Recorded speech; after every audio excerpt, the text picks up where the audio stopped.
Rank लगने के हवाले से हाँ, वो वो ज़रा जो बताएँ? पिछले हमने वीलॉग में किया था ना, उसमें फिर हमारे कराची के एक दोस्त हैं, उन्होंने बड़ी तहकीक करके हुँ, हमें हुँ। भेजा। उन्होंने कहा कि वो आप उसके अंदर कन्फ्यूज़ हो रहे थे, तो मैं आपको क्लियर कर देता हूँ।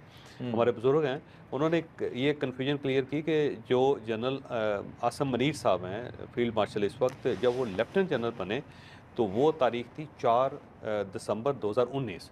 तो ओके। इनको लेफ्टिनेंट जनरल का जो रैंक्स लगे हुँ, थे, हुँ, हुँ। वो 4 दिसंबर 2019 को लगे थे। ठीक है, लिहाज़ा उनकी जो सीनियरिटी है वो 4 दिसंबर 2019 से कंसिडर होगी, ठीक है। ठीक है? और उसके बाद ये ज़ाहिर है 3 साल के लिए होता है लेफ्टिनेंट हुँ, लेफ्टिनेंट हुँ, जनरल, हुँ। और उसके बाद रिटायर हो जाते हैं। अब वो ठीक 4 है, साल मुद्दत हो गई है वैसे तो। ठीक है। तो वो जो उनकी रिटायरमेंट की मुद्दत थी जनरल आसिम मनीर साहब की, वो 4/12/2022 थी। हुँ, हुँ, और हुँ। जो जनरल बाजवा साहब ने की रिटायरमेंट थी वो 29 नवंबर को थी। ठीक तो है। अब 29 नवंबर को जनरल बाजवा साहब रिटायर हो रहे थे, और उससे पहले ये सबसे सीनियर हैं जनरल आसिम मनीर साहब, उस फ़हरिस्त में सीनियर तरीन थे। ओके।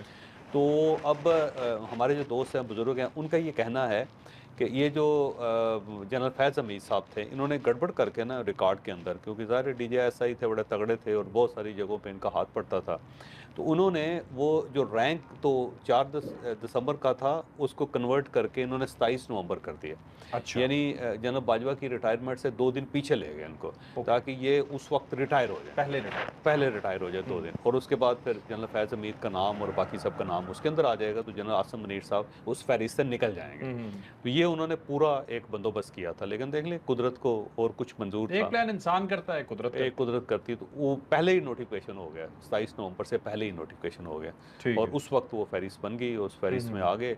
और इसको डिले भी किया जाता रहा उस ज़माने में, मुझे याद आ रहा है। और इस सब की कोशिश थी कि जनरल आसिम मुनीर साहब का नाम उसके अंदर से निकल जाए, लेकिन बस कुदरत का फ़ैसला, जो अल्लाह ताला का फ़ैसला है, और उसका देखें, फिर अगर फ़र्ज़ करें ये हो चुका होता, तो फिर मई 2025 में पाकिस्तान का क्या बनता, ये भी आप सोचें।